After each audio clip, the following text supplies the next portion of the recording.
എല്ലാവർക്കും ഈ ഫോം ഷീറ്റൊക്കെ വാങ്ങിയിട്ട് ഓർഗനൈസറൊക്കെ ഉണ്ടാക്കാൻ വേണ്ടി പറ്റിയെന്ന് വരില്ല. അങ്ങനെയുള്ളവർക്ക് ഉണ്ടാക്കാൻ വേണ്ടി പറ്റിയ ഒരു ഐറ്റമാണ് ഇത്. നമ്മൾ കാർഡ്ബോർഡ് യൂസ് ചെയ്തുകൊണ്ട് ഉണ്ടാക്കുന്ന ഒരു ഓർഗനൈസർ. അതും വളരെ സിമ്പിളായിട്ട് ഉണ്ടാക്കുകയും ചെയ്യുക. കാർഡ്ബോർഡ് വീഡിയോ കാണുന്നത് പോലെ കട്ട് ചെയ്തെടുക്കുക. എന്നിട്ട് അതിൻ്റെ മേലെ ഒരു വൈറ്റ് പേപ്പർ ഒട്ടിച്ച് കൊടുത്ത് അതിൻ്റെ മേലെ നമുക്ക് ഇഷ്ടമുള്ള ഏതെങ്കിലും കളേഴ്സ് അടിച്ചു കൊടുക്കുക. ആദ്യം വൈറ്റ് കോട്ട് അടിച്ച് അതുണങ്ങി പിന്നെ കളർ അടിച്ച് ഇത്രയും സമയം വേസ്റ്റ് ആക്കുന്നതിന് പകരം ഇങ്ങനെ ചെയ്യുന്നതായിരിക്കും മടിയന്മാർക്ക് ഏറ്റവും നല്ലത്. അങ്ങനെ ഒരു മടി ചെയ്തുകൊണ്ട് തന്നെ ഞാൻ അങ്ങനെ തന്നെ ചെയ്തിട്ടുള്ളത്.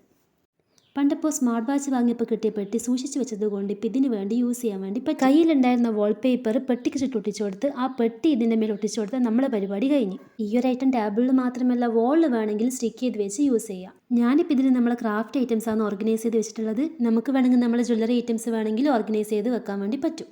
അപ്പോൾ നമ്മൾ ഈ കുട്ടി ഓർഗനൈസർ എല്ലാവർക്കും ഇഷ്ടമെന്ന് വിചാരിക്കുന്നു. ഇഷ്ടമായാൽ ലൈക്ക്, ഷെയർ, സബ്സ്ക്രൈബ് ചെയ്യാൻ മറക്കണ്ട.